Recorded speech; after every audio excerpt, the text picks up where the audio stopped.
Bonjour, bienvenue dans cette 8e et dernière vidéo consacrée à la première arabesque de Debussy. Voilà, encore une fois, pour la 3e fois, toutes mes excuses pour la vidéo précédente qui a coupé. Donc du coup, nous devions voir le main séparé de toute cette dernière page. Nous avons vu seulement la main droite et il commençait tout juste la main gauche. Donc voilà, je vais reprendre le tuto de la main gauche et nous devrions pouvoir enchaîner avec le tuto du mains ensemble. Alors je vous disais donc pour la main gauche qu'il y a une ligne de basse avec le Do qui est tenu jusqu'au Si, le Si qui est tenu jusqu'au La,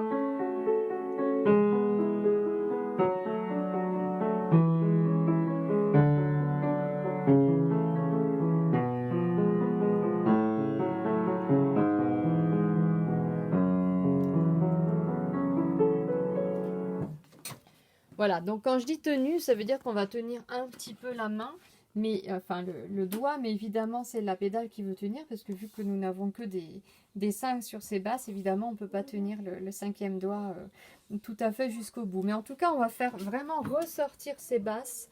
Donc on a vraiment une grande ligne descendante, là, Do, Si, La, Sol, Fa, Mi, Ré, Do, Si, La, Sol, et on va jusqu'au Fa. On a une ligne qui descend de façon régulière et on fait vraiment ressortir donc tous les 5e doigts.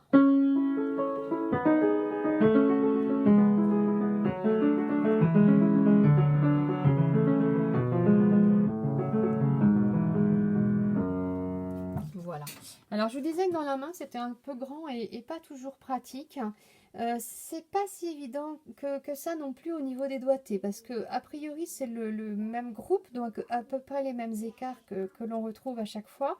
Donc à chaque fois on a une tierce, puis une quarte au milieu, puis une tierce. C'est toujours construit exactement de la même façon, sauf que suivant comment les touches noires sont disposées, de temps en temps c'est plus pratique de mettre 5/4 de pouce.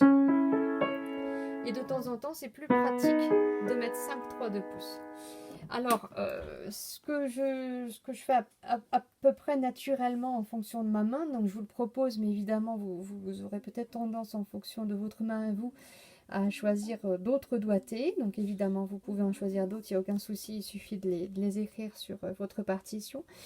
Mais moi, la règle que je suis à peu près, c'est que quand la deuxième note est une touche blanche, en général, je mets un 4. Donc 5/4 de pouce. Et quand la deuxième note est une touche noire, je mets plutôt un 3. Donc la troisième montée, je vais mettre plutôt un 3. Ensuite plutôt un 4. Et puis ensuite plutôt un 4. Un 3. Un 3. 5/3 de pouce. 5/4 de pouce. Alors là, c'est une touche blanche, mais c'est le seul groupe où on n'a pas tierce, quarte, tierce. On a d'abord un grand écart avec une quarte augmentée, puis 2 tierces. Donc là, je mets un 3, évidemment, c'est plus naturel. Puis un 4. Et aussi un 4 ici. Voilà. Alors, ça, ce sont les doigtés des montées. Pour les descentes, quand je monte avec un 3, je descends avec un 3, c'est simple. Mais quand je monte avec un 4, je descends avec un 3 parce que c'est plus facile. On n'arrive évidemment pas sur un Do dièse, mais sur un Si. On doit arriver à une note plus grave et c'est plus facile d'aller chercher le Si en ayant un 3 sur la note précédente qu'en ayant un 4.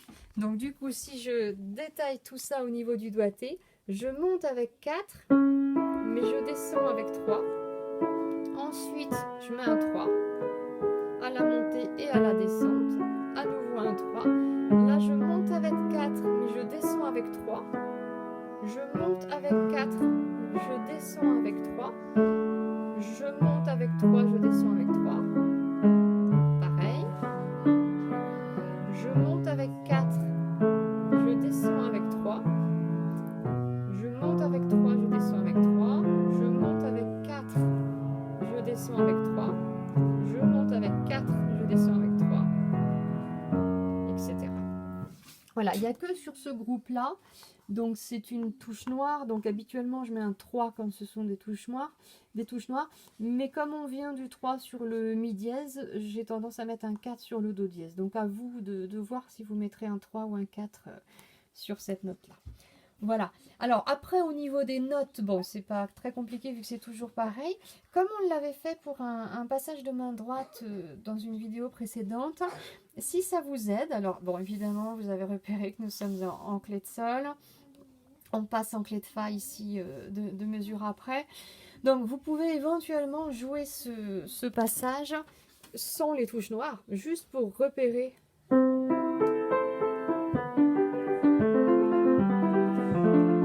les groupes voilà, qui reviennent toujours pareil. Rajoutez ensuite les touches noires.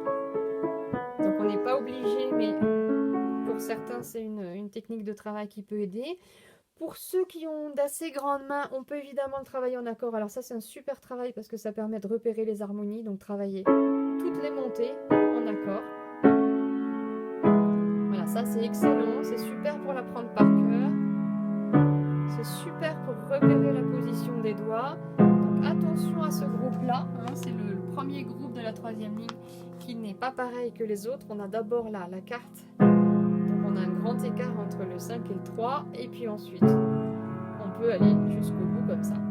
Voilà, et puis ensuite, et bien évidemment, comme d'habitude, travaillez-le lentement et vraiment souplement, avec un petit geste de poignet qui accompagne tout ça. Donc poignet plutôt vers le haut, puis plutôt vers le bas.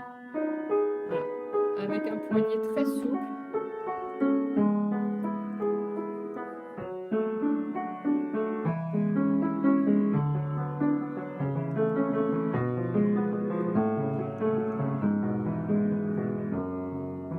Ça permet de chanter de façon régulière voilà, toutes ces notes. Et ensuite, évidemment, le but sera de le jouer vraiment chanter en faisant ressortir la ligne de basse, mais le plus piano possible pour faire ressortir la main droite.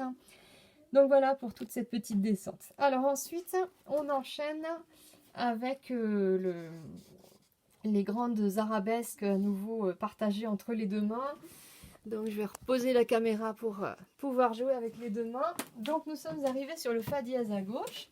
Donc Fa dièse, Do dièse, Mi, 5, 2 pouces. Et ensuite 4, 2 pouces, 2 sur Fa dièse, La, Si, Do.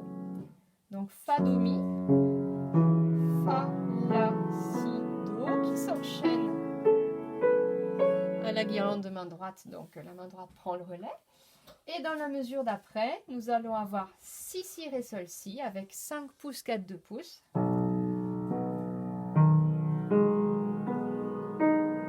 Ça va s'enchaîner à la guirlande de main droite. Puis Si, Si, Ré, La, Si, toujours avec 5 pouces, 4, 2 pouces.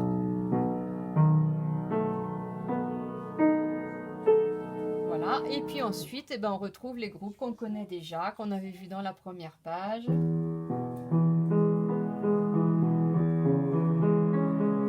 Et pianissimo, donc là on peut mettre la pédale douce.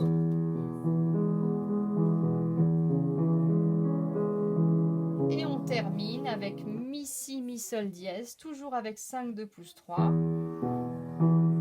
Et on retrouve 3 fois la même chose. Et 2, 5 sur Mi, Si. Et l'octave Mi, Mi pour finir. Voilà pour la fin de ce tuto main séparée. Alors pour le mains ensemble, nous retrouvons à nouveau nos 3 pour 2 avec les triolets à gauche et les croches à droite cette fois. Donc ça, bon voilà, c'est toujours pareil. Donc ça va tomber ensemble. Le Do de main droite va tomber entre, le La va tomber avec la main gauche, le Sol de main droite va tomber entre, etc. Avec toujours la même difficulté, c'est que dans les deux croches de main droite, de temps en temps, on ne joue pas la première du 3 pour 2 parce qu'elle est liée, tout simplement. Voilà, mais sinon, pas de piège particulier dans ce mains ensemble. Donc, essayez vraiment, quand vous travaillez mains ensemble, de le jouer beaucoup lentement. Faites tout sonner, chantez toutes les croches de main gauche. Tant pis si au début, elles sont un petit peu fortes. Il vaut mieux que la main gauche soit très chantée, puis qu'ensuite dans la vitesse on l'allège un petit peu. Faites ressortir vraiment la ligne du haut de main droite, essayez de la lier autant que c'est possible. Voilà, donc je vous joue ce mains ensemble vraiment lentement du haut de la page.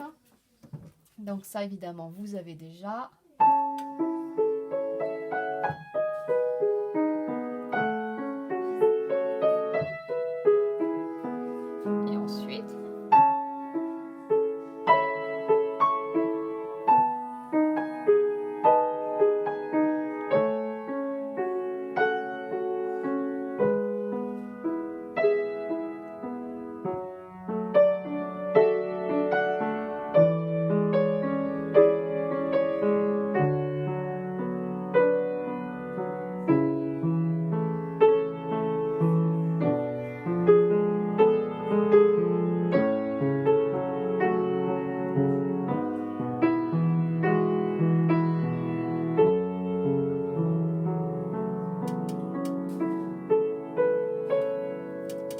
Voilà, donc la première fois qu'on va le jouer ensemble, évidemment, on va tout faire ressortir. On va jouer, voilà, tout, on va dire mezzo forte. Et ensuite, alors, je repose la vidéo. On va essayer à nouveau dans la vitesse à la main gauche de faire ressortir plus fort la ligne de basse.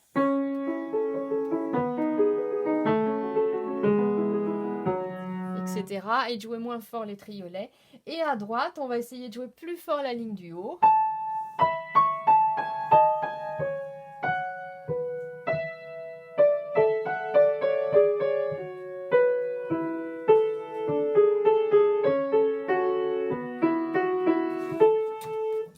Donc ça veut dire que, par exemple, dans cette mesure-là, on va jouer un petit peu moins fort le do et le si, et un petit peu plus fort le sol de la mesure d'avant, le fa et le mi.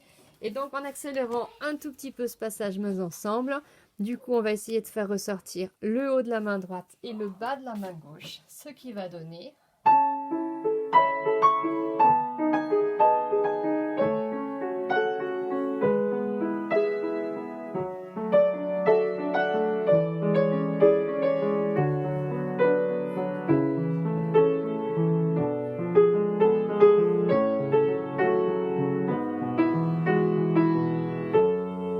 un petit peu plus vite.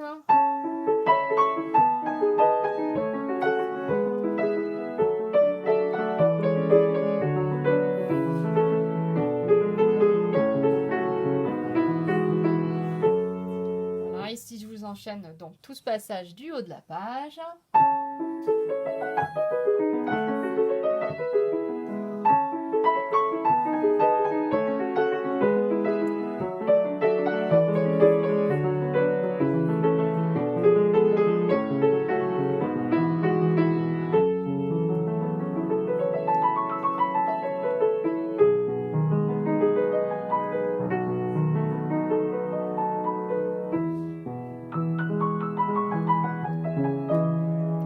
Etc.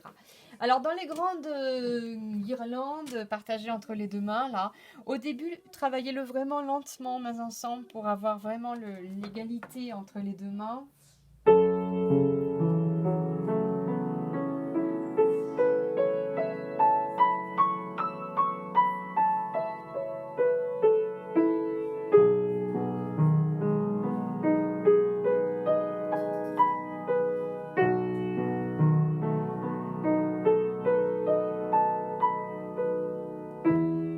Voilà, donc quand je dis l'égalité entre les deux mains, c'est évidemment l'égalité de rythme pour que ce soit bien régulier, qu'on n'entende pas le passage de la main gauche à la main droite, mais c'est évidemment aussi l'égalité de son, c'est-à-dire c'est la même qualité de son entre les croches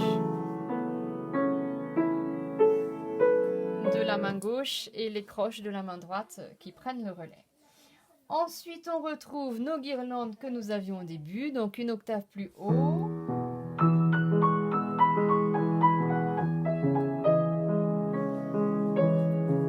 Une octave plus bas avec la pédale douce.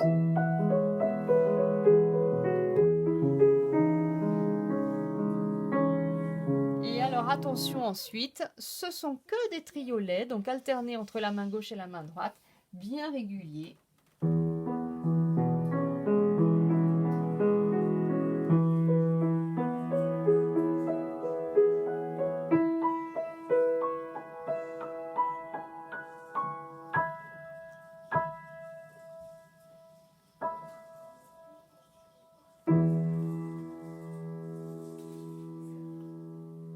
Voilà, et enfin pour terminer au niveau des nuances, donc on est piano en haut de la page. Alors, il n'y a pas marqué de forte évidemment dans tout ce grand passage là, mais évidemment on voit dans l'écriture que c'est beaucoup plus riche, donc on peut se permettre vraiment de jouer un peu plus rond, un peu plus riche. Voilà, on a quand même un beau crescendo, donc il n'y a pas de nuance d'arrivée, mais on peut en déduire qu'on arrive peut-être mezzo forte, voire forte dans ce passage-là. Et puis grand diminuendo à la fin dans toutes les guirlandes pour arriver piano, puis pianissimo. Et on reste pianissimo jusqu'à la fin. Voilà, et bien un grand bravo d'avoir terminé cette arabesque de Debussy. Je disais dans d'autres vidéos que on aborde quand même pas mal de choses dans cette arabesque qui nous permettent ensuite d'accéder à tout un répertoire de Debussy et évidemment d'autres compositeurs pour les 3 pour 2, pour les nuances, pour les doigtés, pour les liaisons, pour le double voix. Voilà, c'est une pièce qui est extrêmement riche. Donc si vous êtes arrivé au bout, bravo, faites-vous plaisir, apprenez-la par cœur. Et puis, bah, comme d'habitude, allez sur YouTube, écoutez plein de belles interprétations des grands pianistes sur cette œuvre-là. Inspirez-en vous, inspirez-vous-en, je ne sais plus comment on dit. Voilà, et puis bah, évidemment, faites votre interprétation perso. Bonne continuation, à bientôt, bravo!